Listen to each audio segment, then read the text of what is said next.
پچھلے لیکچر میں جو کچھ میں نے بتایا تھا یہ اس کا تھوڑی سی اور ڈیٹیلز ہیں جو میں پچھلے لیکچر میں بتا نہیں سکا تھا. اس میں سب سے مین چیز جو ہے کہ دوائیوں کی الرجی کیا ہوتی ہے, یعنی کہ دوائی ریئیکٹ کر جاتی ہے. آپ نے اکثر سنا ہوگا کہ جو بھی دوائی لیں ڈاکٹر سے یا کسی خاص اسپیشلسٹ سے پوچھ کے دیں, اس کی وجہ جو ہوتی ہے وجوہات کئی ہوتی ہیں, مگر اس میں جو مین وجہ ہے وہ یہ کہ دوائی جسم پہ جب کوئی غلط افیکٹ نہ ڈال دے. اس میں سے ڈرگ الرجی ایک مین چیز ہے کہ ڈرگ کے ساتھ جسم ریئیکٹ کر جاتا ہے. کئی ایسے مریض ہوتے ہیں جن کو کئی دوائیں ہوتی ہیں جو موافق نہیں آتی, یعنی کہ بے شک وہ دوسروں پہ صحیح رہیں گی مگر ہو سکتا ہے کسی ایک مریض پہ وہ صحیح طریقے سے افیکٹ نہ کرے. اس میں جو سب سے اسے ڈرگ ایڈورس ریئیکشنز کہتے ہیں, یعنی کہ ایڈورس ریئیکشن آف ڈرگز ہے. یہ سب سے پہلی چیز جو اس میں نظر آتی ہے وہ یہ کہ آپ کو خارش ہونے لگ جائے, آپ کی کسی جگہ پہ بلیڈنگ شروع ہو جائے, آپ کی سوجن ہو جائے, چکر آنے لگ جائیں, تھکاوٹ ہونے لگ جائے, الٹیوں کی صورتحال پیدا ہو جائے, یا ایسا لگے کہ الٹی آنے لگی ہے, آپ کو ڈائریا لگ جائے یا آپ کو قبض ہو جائے. اس میں دیکھا جاتا ہے کہ دوائی جو ہے یعنی کہ اگر غلط طریقے سے ریئیکٹ کر گئی ہے تو پھر ہم نے کرنا کیا ہے. اس میں سب سے پہلی چیز یہ ہوتی ہے کہ ہمیں دیکھنا ہوتا ہے کہ جو دوائی آپ کو دی جا رہی ہے وہ ٹائپ کون سی ہے, کس ٹائپ کی دوائی آپ کو دی تھی جس کی وجہ سے ریئیکشن آپ کو ہو گیا. اس میں سے سب سے مین چیز جو دیکھنے والی ہے کہ دوائی کی ٹائپ کس ٹائپ کی نکلتی ہے. اس میں چند دوائیں جن میں سے عموماً ریئیکشن ہو جاتا ہے, جن میں سے اینسائڈز ہیں, کچھ اینٹی بائیوٹکس ہیں, کیموتھراپی کچھ دوائیاں ہیں, جو آپ کے دماغ پہ اثر کرنے والی دوائیاں ہیں وہ ہو سکتی ہیں, یا بلڈ پریشر میں ایس انہیبیٹرز کہلائی جاتی ہیں وہ دوائیاں ہیں. اب اگر یہ ریئیکشن ہو گیا تو اس کو ہینڈل کیسے کیا جاتا ہے. اس میں سب سے پہلی چیز یہ ہوتی ہے, ہم نے اگر پتہ کر لیا کہ دوائی کا ریئیکشن آپ کو ہوا ہے تو اس میں ہم الرجی سے جو بچانے والی دوائیاں ہوتی ہیں وہ والی اکثر آپ کو دی جاتی ہیں. اس میں سے اینٹی ہسٹامینز ہے, کورٹیکوسٹیرائڈز ہے. اینٹی ہسٹامین میں بھی کافی ٹائپس آ جاتی ہیں. کورٹیکوسٹیرائڈ جو بیسکلی اسٹیرائڈز ہیں, یہ کیا کرتی ہیں آپ کے جسم کے جو آپ کی قوت مدافعت ہے اس کو بالکل گرا دیتی ہیں, کیونکہ جو ڈرگ کا ایڈورس ریئیکشن ہوتا ہے یہ بیسکلی قوت مدافعت کا اوور رسپانس ہوتا ہے, یعنی کہ آپ کے جسم نے اوور رسپونڈ کر لیا ہے ٹورڈز اینی ڈرگ. اچھا, اب اس میں ایک اور ایک چیز دیکھی جاتی ہے کہ دوائی جو ہے اس کی ڈوزیج کتنی دی گئی ہے. کئی ایسے مریض ہوتے ہیں جن پہ کمپیریٹیولی یعنی کہ ایک دوائی کی ڈوز اگر کم دی جا رہی ہے تو دوسرے مریض پہ ہو سکتا ہے اس کی زیادہ ضرورت ہو, ڈوز بڑھانے کی ضرورت ہو. تو اس میں سب سے بڑا مسئلہ یہ ہوتا ہے کہ جو دوائی آپ کو دی جا رہی ہے اگر اس کی ڈوز حد سے زیادہ ہو گئی ہے, یعنی کہ آپ کو زیادہ اس میں آپ کی جو ریکوائرمنٹ ہے اس سے زیادہ دوائی دے دی گئی ہے, یا آپ کی جسم کتنی قابلیت رکھتا ہے کہ اس دوائی کو ایکسیپٹ کرے اس قابلیت سے زیادہ دوائی دے دی گئی ہے, تو اسے ڈرگ اوور ڈوز کہتے ہیں. اور اس کے کافی یعنی کہ خطرناک نتائج بھی ہو سکتے ہیں. اس لیے خاص طور پہ بولا جاتا ہے کہ جب بھی آپ کوئی دوائی دیں تو یہ پوچھ کے دیں کہ اس کی ڈوزیج کتنی ہے, اسے کتنی دفعہ دینا ہے, اس کو ایک دن میں کتنی دفعہ دینا ہے. اور یہ عموماً آپ دوائیوں پہ دیکھیے گا لکھا ہوگا 500 ملی گرام, 100 ملی گرام, 25 ملی گرام کی دوائی ہے. وہ ہوتا ہی اس وجہ سے کہ ڈوز ہم نے چیک کرنی ہوتی ہے, بغیر ڈوز چیک کیے کوئی بھی دوائی نہیں دی جاتی. فرض کریں اگر ڈوز آپ کو اوور ڈوز ہو گئی ہے تو اس میں ہم نے دیکھنا ہے کہ باڈی کا ریئیکشن کیسے آ رہا ہے. باڈی یعنی کہ آپ ہو سکتا ہے بے ہوش ہو جائیں, ہو سکتا ہے آپ کو سانس لینے میں مشکل ہو جائے, ہو سکتا ہے چلنے میں مشکل ہو, آپ کو غصہ آ رہا ہو, آپ کے جو آنکھوں کے ڈیلے ہیں وہ بڑے ہو گئے ہوں, آپ کو دورے پڑ رہے ہوں, آپ کو جھٹکے لگ رہے ہوں, اور ہلوسینیشنز ہو رہی ہیں. ہلوسینیشنز ہوتا ہے کہ جو آپ سوچ رہے ہیں وہ آپ کو نظر آ رہا ہے, حالانکہ حقیقت میں ویسا نہیں ہوتا, اسے ہلوسینیشنز کہتے ہیں. اس کے علاوہ جو مین چیزیں جو یاد رکھنے والی ہیں کہ جسم کی درجہ حرارت یا بڑھ سکتا ہے بہت زیادہ, یا بہت زیادہ کم ہو سکتا ہے. اس کے علاوہ آپ کی چمڑی کی جو کلر ہے وہ چینج کر سکتا ہے, یعنی کہ ہو سکتا ہے آپ کو ایک دم بلو سا کلر ہو جائے, یا ایک دم بلشنگ ہو جائے, یا ریڈ کلر ہو جائے چمڑی کا. اور اس کے علاوہ آپ کی جو نفس ہے, نبض جو ہے اس کی جو رفتار ہے وہ کم ہو سکتی ہے, انتہائی گر سکتی ہے, یا تقریباً رکنے کے قریب بھی ہو سکتی ہے. اب اس میں یہ ہوتا ہے کہ ہم نے دیکھنا ہوتا ہے کہ اس کی اگر یہ ہو گیا، اگر اس طرح کا مسئلہ کریٹ ہو گیا تو اس میں کرنا کیا کیا ہے. اس میں پہلی چیز یہ کہ ہمیں دیکھنا ہوتا ہے کہ آپ کو کس ٹائپ کی دوائی دی جا رہی ہے، اس کے حساب سے آپ نے اس کی ٹریٹمنٹ کرنی ہوتی ہے. ٹریٹمنٹ میں سب سے پہلے یہ کہ ہم نے سب سے پہلے تو جو پیشنٹ ہے اس کو اوور ڈوز ہوگی یہ دوائی، تو اس کی سب سے پہلے سانس کی نالی کلیئر کرنی ہے کہ اس کو سانس صحیح آئے. اس کو ایکٹیویٹڈ چارکول یا کوئلہ جسے آپ کہتے ہیں وہ دیتے ہیں. وہ کیا کرتا ہے، وہ دوائی جو آپ کو کھانے کے سے دی گئی ہے، معدے میں پہنچ گئی ہے، وہ اس دوائی کے ساتھ جا کے چپک جاتی ہے اور اس کو جذب نہیں ہونے دیتی، یعنی کہ آپ کے خون تک پہنچنے نہیں دیتی. اس کے علاوہ آپ کو جان بوجھ کے الٹی کروائی جا سکتی ہے، یعنی کہ انڈیوس کرتے ہیں کہ آپ کو پش کرتے ہیں آپ کے جسم کو کہ آپ کو کسی طرح الٹی آ جائے تاکہ کھانے کے ذریعے معدے کی طرف جو دوائی پہنچی ہے وہ الٹی کے ذریعے باہر نکل جائے. اسی کام کے لیے آپ کے معدے کو پمپ بھی کر سکتے ہیں تاکہ وہ دوائی نکالی جا سکے. اس کے علاوہ آئی وی فلوئڈ یا آئی وی یعنی کہ بیسکلی سیلائن یا سمپل جو ڈرپ ہوتی ہے، آپ نے اکثر دیکھا ہوگا اسٹارٹ کر دیتے پیشنٹ کو. وجہ یہ ہوتی ہے تاکہ پیشنٹ کا پیشاب زیادہ بنے اور پیشاب کے ذریعے دوائی جلدی نکل پڑے. اچھا، اس کے علاوہ جب آپ کی ہمیں پتہ چل گیا ہے کہ آپ کو دوائی کی اوور ڈوز ہو گئی ہے یا دوائی جو ہے اس کا ایڈورس ریئیکشن ہو گیا ہے، تو اس میں ایک ایسی یعنی کہ ہم کیا کرتے ہیں کہ اس میں اس دوائی کا اینٹی ڈوٹ یعنی کہ اس کا مقابلہ کرنے والی یا اس دوائی کا اثر ختم کرنے والی دوائیاں آپ کو دی جاتی ہیں. اس میں وہی چیز کہ سب سے پہلے دیکھا جائے گا کہ کون سی دوائی آپ کو دی گئی ہے، اور ہر دوائی کی اینٹی ڈوٹ ڈفرینٹ طریقے سے افیکٹ کرتی ہے. مثلاً پوائزنز، اگر آپ کو کوئی پوائزن آپ نے کھا لیا یا پیشنٹ نے فرض کریں، کئی ایسے پیشنٹ ہوتے ہیں جو زہر کھا لیتے ہیں خودکشی کرنے کے لیے، ان کے اس میں ایکٹیویٹڈ چارکول یا یعنی کہ کوئلے کی ایک ریفائنڈ فارم ہوتی ہے جو دی جاتی ہے تاکہ وہ آپ کے معدے میں جا کے جو پوائزن ہے اس کے ساتھ چپک جائے اور خون کی طرف وہ نکل نہ جائے، دوائی آپ کے خون کی بہاؤ میں نہ پہنچ جائے.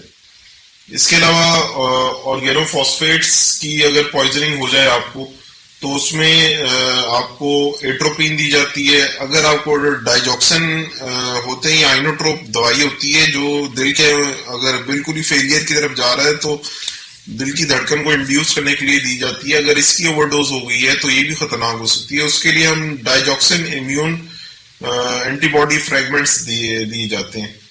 اسی طرح اگر آپ کو آرسینک یا گولڈ یا ان آرگینک مرکری کی اوور ڈوزنگ ہو گئی ہے تو ڈائمر کیپرول دی جاتی ہے. یعنی اس کے علاوہ کافی مختلف ڈرگز ہیں جو مثلاً بینزوڈائزپین گروپ ہے.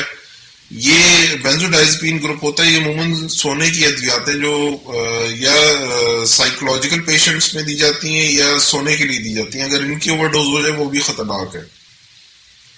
اب بینزوڈائزپین کی اوور ڈوز جو ہے فلومازینل کے ذریعے ختم کی جاتی ہے. اس کا ایفیکٹ جو ہے وہ فلومازینل کے ذریعے کیا جائے گا. یا اگر کوئی دوائی کی وجہ سے آپ کی خون کی کوئی ڈس آرڈر پیدا ہو گیا، اسے ہیماٹولوجک ڈس آرڈر کہا جاتا ہے، تو اس کے لیے میتھائلین بلو دیا جائے گا. اسی طرح آپ کی درد کے لیے آپ اوپیوئڈز، ایک خاص دوائی کا گروپ ہوتا ہے اوپیوئڈ کہلایا جاتا ہے. اگر اس کی اوور ڈوز ہوگی ہے تو اس کے لیے آپ نیلوکزون دیا جاتا ہے. اور کوئی نرو ایجنٹ آپ کو لگ گیا ہے، مثلاً اینٹی کولینسٹریز اگر آئے ہوئے ہیں تو اس میں پرالیڈاکزین دیا جاتا ہے. اب آپ نے اکثر سنا ہوگا کہ جی دوائی کھانے کے بعد لیں یا نہار پیٹ لیں یا خالی پیٹ لیں، وہ اس کی وجہ ہی ہوتی ہے کچھ ادویات ہوتی ہیں جو کھانے کے ساتھ صحیح جذب ہوتی ہیں آپ کے معدے کے ذریعے، آنتوں کے ذریعے، یا کچھ دوائیاں ایسی ہوتی ہیں جو ان کو معدے کا جو ایسڈ ہوتا ہے، جو آپ کے معدے کے اندر ایسڈ موجود ہے، وہ ان دوائیوں کی کیمیکل نیچر کو خراب کر سکتا ہے اور اس طرح وہ دوائیاں پھر اپنے صحیح طریقے سے اثر نہیں کرتی. اب مثلاً اس میں ہم دیکھا جاتا ہے ہر دوائی کا طریقہ کار پھر ڈفرینٹ ہوتا ہے دوسرے سے. مثلاً اگر وارفرین آپ نے دی ہے، وائٹامن کے جو آپ کے اندر ڈیولپ ہوتا ہے یہ اس کا انٹیگنسٹ ہے.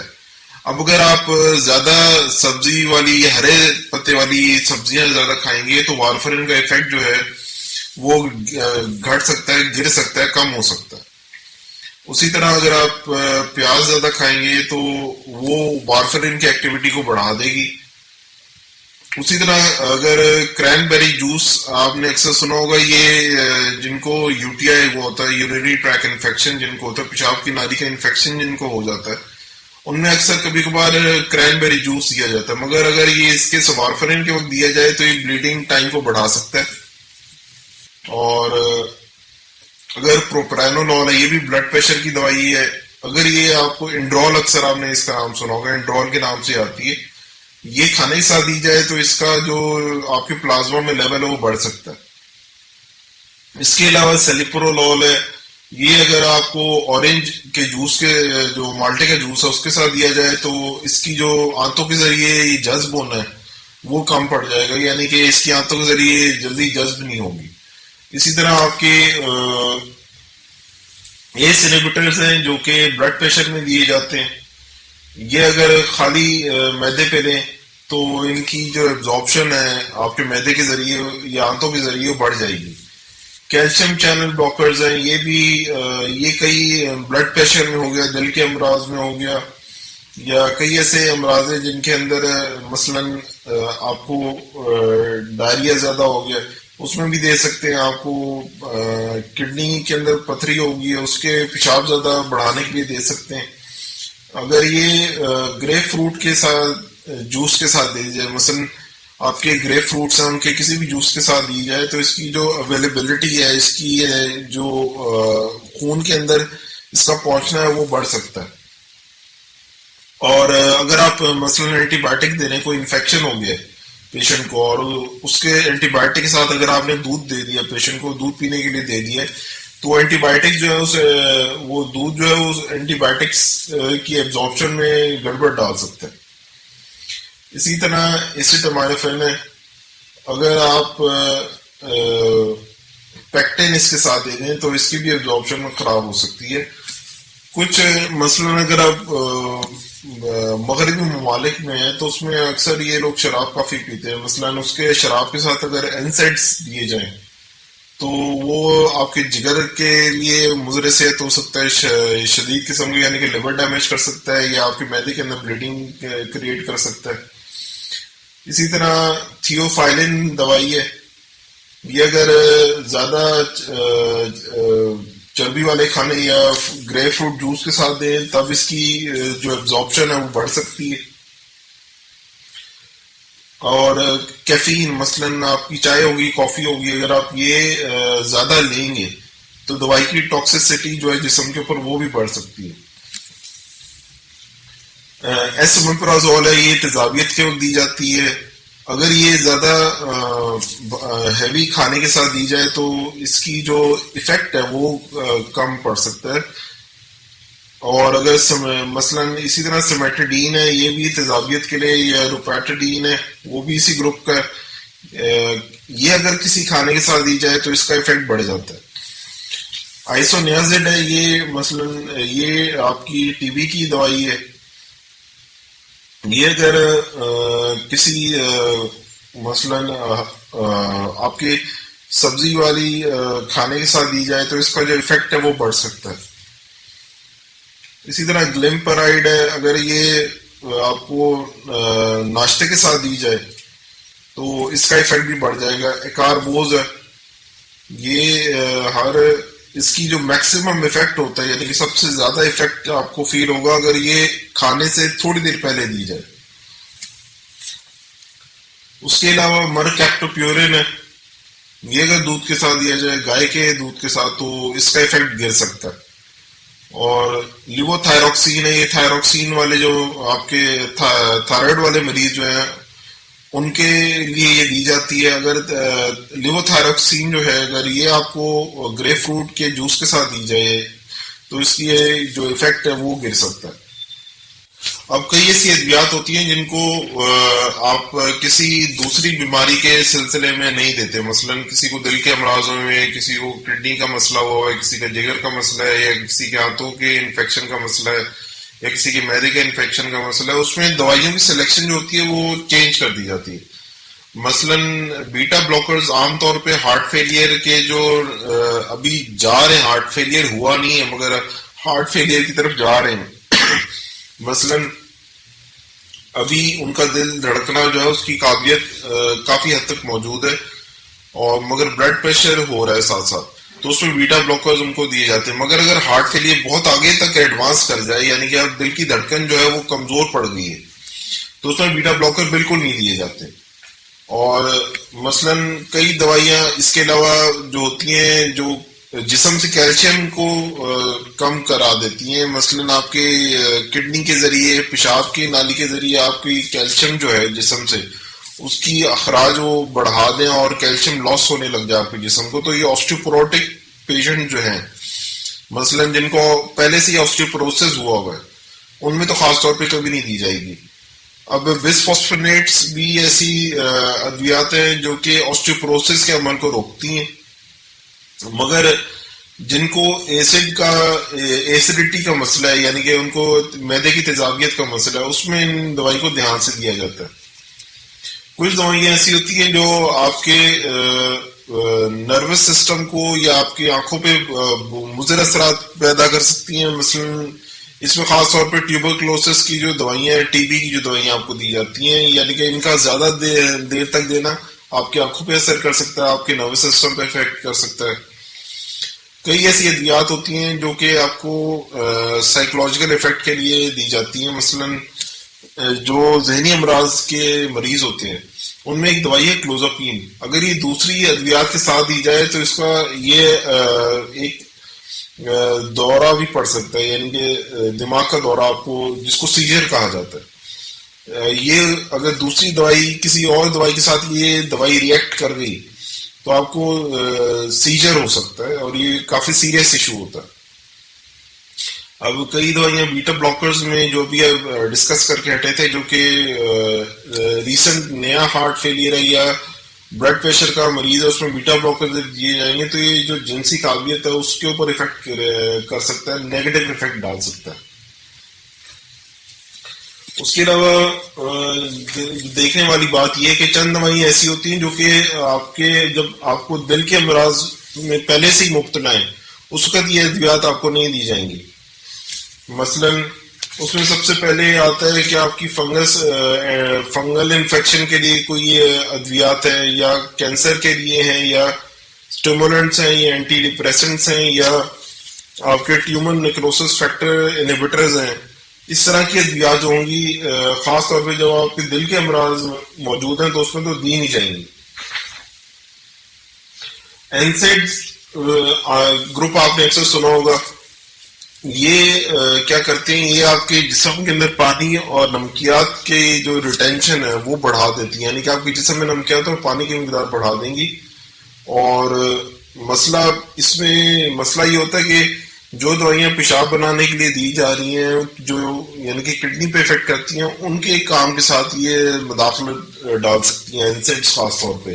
اب مثلاً آپ اگر فرض کریں جب کسی کو نزلہ زکام ہوتا ہے تو ناک ان کا اکثر سانس لینے میں ناک کے ذریعے ذرا مسئلہ ہو رہا تھا، رکاوٹ پیدا ہو رہی ہوتی ہے، تو اس کے لیے ہم نیزل ڈی کنجیشن دیتے ہیں، یعنی کہ ڈی کنجسٹ کرتے ہیں. وہ جو ناک کے اندر جو خون کی رگیں ہوتی ہیں ان کو سکڑا دیتے ہیں، وہ سکڑ جاتی ہیں، جس کی وجہ سے جو آپ کی ناک بہنا ہے وہ کم ہو جاتا ہے. اب اگر یہ کسی دل کے امراض کے وقت دیں گے تو یہ گڑبڑ پیدا کر سکتا ہے. اس کے علاوہ وائٹامن ای اگر 400 یونٹس آئی یو اگر یہ ہر روز کا دیں تو ہارٹ فیلئر ڈیولپ ہونے کا چانس زیادہ ہوتا ہے. اب آپ نے کئی ایسے وقت دیکھا ہوگا کہ سپلیمنٹس ہوتے ہیں جو کھا رہے ہوتے ہیں باڈی بلڈرز خاص طور پہ، وہ دوسری ادویات کے ساتھ مل کے آپ کے جسم پہ مضر اثرات بھی پیدا کر سکتی ہیں. اس کے علاوہ وائٹامن سی ہے. ویسے تو وائٹامن سی بہت اچھا، مگر اگر اس کی اوور ڈوز ہو جائے، یعنی کہ اس ڈوز سے زیادہ دے دیے ایک دن میں، تو اس کے وقت پھر یہ آکزیلیٹ کرسٹلز ہیں جو آپ کے گردوں کے اندر بن سکتے ہیں، اور یہ بھی زیادہ یعنی کہ اگر اس کی پتھری بن جائے تو یہ بھی خطرناک ثابت ہو سکتا ہے.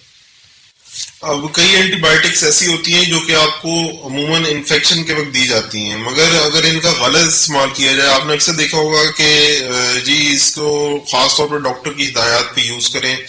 اس کی وجہ یہ ہوتی ہے کہ کئی اینٹی بیکٹیریا یعنی بیکٹیریا کے انفیکشن کے خلاف کئی ایسی ادویات ہوتی ہیں جو کہ خاص مدت کے لیے دی جاتی ہے. مثلاً کچھ ادویات، کچھ اینٹی بایوٹکس ایسی ہوتی ہیں جو کہ 3 دن کے لیے صبح شام دی جائیں گی، یا صبح دوپہر شام دی جائیں گی، یا 5 دن کے لیے. عموماً اسٹینڈرڈ ویسے 5 دن ہوتا ہے جو صبح شام دی جاتی ہے. مثلاً اگر ٹی بی کی دوائی ہے تو وہ تو 9 مہینے کے لیے دی جاتی ہے. تو اگر یعنی کہ ان دوائیوں میں آپ نے فرض کریں 1 دن لی، 2 دن لی، پھر چھوڑ دی، تو بیکٹیریا جو ہوتا ہے وہ بہت اگریسولی میوٹیٹ کرتا ہے، اور بیکٹیریا جو ہے ہو سکتا ہے اس کے اندر ریزسٹنس پیدا ہو جائے. یعنی کہ آپ اب نیکسٹ ٹائم آپ اگر 1 دن کھا کے آپ نے چھوڑ دی ہے کہ جی میں ٹھیک ہو گیا ہوں، اور اگلے دن پھر وہ دوائی، اگلے یعنی کہ سال پھر وہ اس طرح کا کوئی انفیکشن ہوتا ہے اور آپ دوبارہ وہ دوائی لیتے ہیں، تو وہ دوائی ہو سکتا ہے بیکٹیریا پہ افیکٹ نہ کرے. اسے بیکٹیریل ریزسٹنس کہتے ہیں کہ بیکٹیریا جو ہے اب اس دوائی کے افیکٹ جو ہے ان بیکٹیریا جس سے آپ کو انفیکشن ہوا وہ نہیں ہو رہا. یہ ڈرگ ٹالرنس سے فرق ہے. ڈرگ کی ٹالرنس کا مطلب یہ ہے کہ آپ کا جسم جو ہے وہ اب اس دوائی کا افیکٹ قبول نہیں کر رہا، مگر بیکٹیریل ریزسٹنس کا مطلب یہ ہوتا ہے کہ آپ کی جو دوائی دی گئی ہے وہ بیکٹیریا پہ افیکٹ نہیں کر رہی. اسی طرح ڈرگ ڈیپینڈنس اور وڈرال ایک فینومینا ہوتا ہے جو کہ بہت سیریس ایشو ہے. مثلا یہ زیادہ تر آپ کی جو سائیکوٹک ڈرگز ہیں یا بلڈ پریشر کی ادویات ہیں ان میں ہی اکثر اس کے معاملات دیکھے جاتے ہیں. مثلا آپ کو اگر پرولونگ کافی دیر سے کوئی دوائی دی جا رہی ہے اور اس کا جسم اتنا عادی ہو گیا ہے کہ اگر وہ دوائی اگر آپ چھوڑ دیں تو جسم میں مضر اثرات پیدا ہونا شروع ہو جاتے ہیں. اور اگر یعنی کہ مثلا آپ اگر کوئی بلڈ پریشر کی دوائی لے رہے ہیں اور اگر آپ وہ تھوڑی دیر کے لیے چھوڑنا چاہ رہے ہیں تو آپ کا بلڈ پریشر فوراً شوٹ کر جائے گا اگر آپ نے بیچ میں کہیں روک دیا. اگر آپ 2 سال سے لے رہے ہیں، 5 سال سے لے رہے ہیں، یا اگر آپ کوئی اینٹی سائیکوٹک لے رہے ہیں، اگر آپ نے چھوڑی ہے تو ہو سکتا ہے آپ کو دورے پڑنے لگ جائیں، جو دماغی دورے ہوتے ہیں وہ پڑنے لگ جائیں. یہ بیسکلی جو یہ مضر اثرات ایک دم سڈن کریٹ ہوتے ہیں، یہ وڈرال افیکٹ کہلایا جاتا ہے. اور کئی کنڈیشن میں وڈرال افیکٹ اتنا خطرناک ہو سکتا ہے کہ یہ موت کا سبب بھی ہو سکتا ہے. مثلا ان کی جو علامات ہیں ان میں سب سے پہلے یہ کہ آپ کو ہو سکتا ہے آپ کو بہت زبردست ہیڈ ایک ہو رہا ہو، آپ کو پٹھوں میں درد ہو رہی ہو، آپ کو الٹی جیسا آ رہا ہو، آپ کو کئی دنوں تک بھوک نہ لگے، آپ اپنا ایم صحیح نہ کر سکیں، آپ صحیح طریقے سے دیکھنے میں آپ کو مسئلہ آ رہا ہو، آپ کو زیادہ پسینہ آ رہا ہو، آپ کو ایک دم پیشاب آنا رک جائے، یا آپ کو پیشاب زیادہ آنے لگ جائے، یا آپ کو ہیلوسینیشنز ہو جائیں بالکل اس طرح، یعنی کہ مثلا آپ کو جو چیز حقیقت میں نہیں وہ آپ کو دکھنی شروع ہو جائے.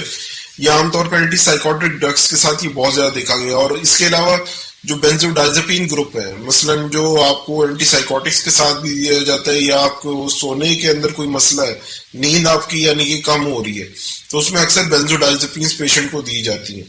مگر اگر فرض کریں پیشنٹ 3-4 سال سے لے رہا اور ایک دم چھوڑ دیتا ہے تو اس کو ہو سکتا ہے 3 دن 4 دن تک نیند نہ آئے.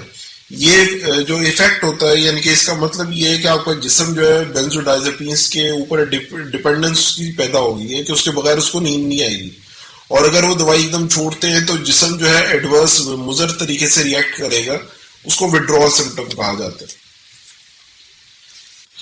اب کئی ایسی ادویات ایسی ہوتی ہیں جو کہ اگر فرض کریں عورتوں میں حمل کا مسئلہ ہوتا ہے، تو حمل کا ایشو ہوتا ہے، ظاہری بات ہے، تو اس میں ہم دیکھنا پڑتا ہے کہ کئی ایسی ادویات ہیں جو کہ جو والدہ ہے ان کے لیے تو مضر صحت نہیں ہوگی، مگر جو بچہ جو ڈیولپ کر رہا ہے ماں کے پیٹ میں اس کے اوپر افیکٹ کر سکتی ہے، اور بڑی یعنی کہ اس کا مضر صحت اثرات پیدا ہو سکتے ہیں بچے کے لیے.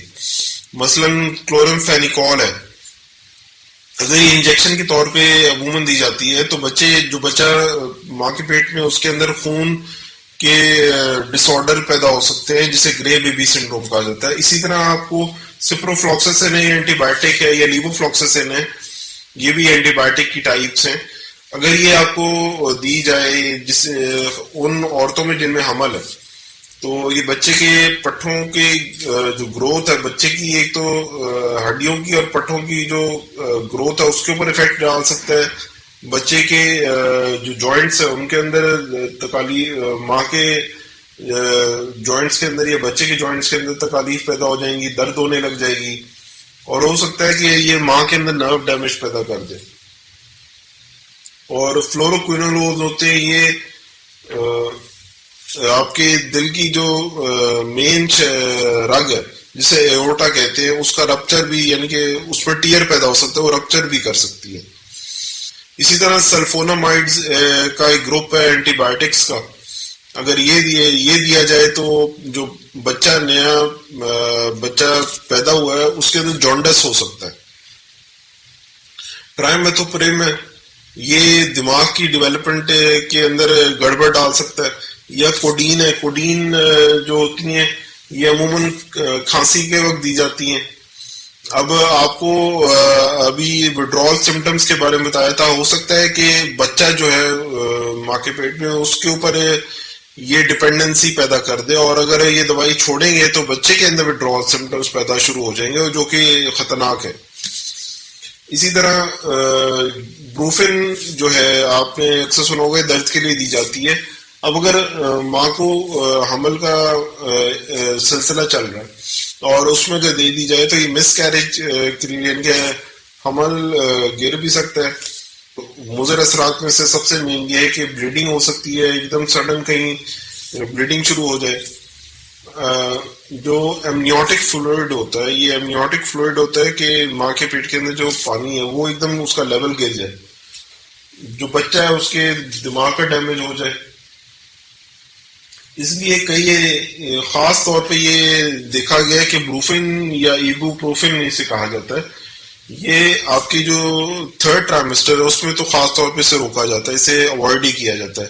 ٹرائمیسٹرز ہوتے ہیں کہ جو حمل کا پیریڈ ہوتا ہے 9 ماہ ہوتا ہے، اس میں پہلے 3 ماہ کو فرسٹ ٹرائمیسٹر کہا جاتا ہے، دوسرے 3 ماہ کو سیکنڈ ٹرائمیسٹر، اور آخری 3 ماہ کے ڈیولپمنٹ کو تھرڈ ٹرائمیسٹر کہا جاتا ہے. بروفن جو ہے یہ تھرڈ ٹرائمیسٹر میں خاص طور پہ روکی جاتی ہے کہ بچے پہ، اس کے دل پہ، اور دل پہ خاص طور پہ جو بچے کا دل ہے اس کے اوپر مضر اثرات پیدا کر دے. اسی طرح جو اینٹی سائیکوٹکس ہیں، اگر فرض کریں آپ جس ماں کا حمل ہے اس کو دے رہے کلونازیپام ہے، تو وہ ہو سکتا ہے کہ بچے کے اندر وڈرال سمٹمز پیدا ہو جائیں اور یہ بہت سیریس ہو سکتا ہے. اس طرح اور کئی امراض ہیں جن کے اندر ہم دھیان رکھتے ہیں کہ بچے پہ جو ہے خاص طور پہ جب پوچھا جاتا ہے کہ یہ حمل کا مسئلہ ہے کہ نہیں، اس میں وجہ یہ ہوتی ہے کہ ماں کے اوپر اگر مضر اثرات ہونا ہو بچے پہ ضرور ہو سکتے ہیں. آج کے لیے ادھر سیگمنٹ اینڈ کرتے ہیں. امید ہے آپ کو لیکچر پسند آیا ہوگا. ضرور سبسکرائب کریں، ضرور لائک کریں اگر آپ کو پسند آئے. اپنا خیال رکھیے گا. ہمارے چینل کا بھی. السلام علیکم.